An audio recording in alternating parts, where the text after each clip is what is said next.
Gardening can already be a lot of fun, but sometimes it's even better when it's miniature. We're talking mini gardens at Pike Nurseries this morning with Mara Ammons. Good morning, Mara. Good morning. All right, what makes mini gardens such a fun and great idea? Well, they're tiny, and so they can fit in anybody's space.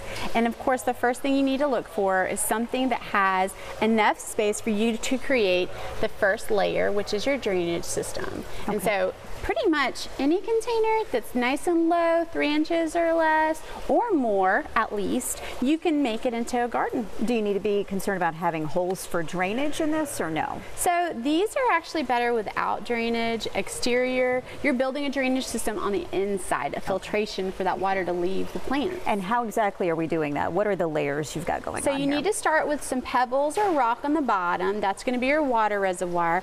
A layer of charcoal is next. That's your cleaning factor. And then any kind of soil that those plants need, like a cactus mix or just a potting mix for the tropicals. Okay. And once you've chosen the right container, what do you need to do next? So first decide what kind of landscape you're going to create. Okay. Whether it's from here or a different world, it doesn't really matter. But what you're going to want to do is look for plants that have great texture and contrasting colors, and look for itty bitties. These are great because they start so small, and you have something to work with. I was going to say, you want to make sure it's something that stays small. You don't want it to outgrow the space, right? Yep, exactly. So you're going to start with looking for plants that fit your container, of course, and look proportionate to what you're imagining. Okay. And your imagination really is the limit. Right. Well, that's what's fascinating here, because I'm looking around at all of the different mini gardens here, and they're all different types of themes and ideas, and it goes beyond the plants, obviously. It does. What else are you adding? It does. So you're adding your own personal touch.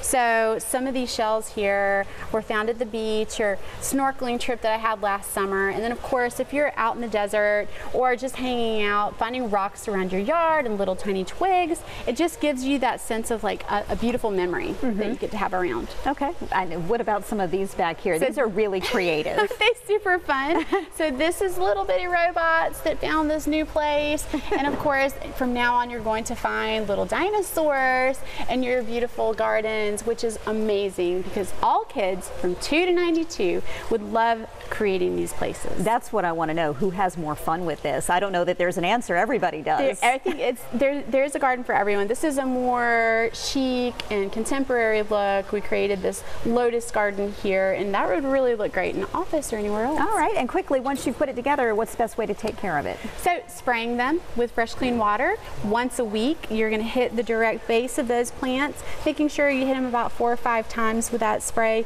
and then that's also going to give you disciplined water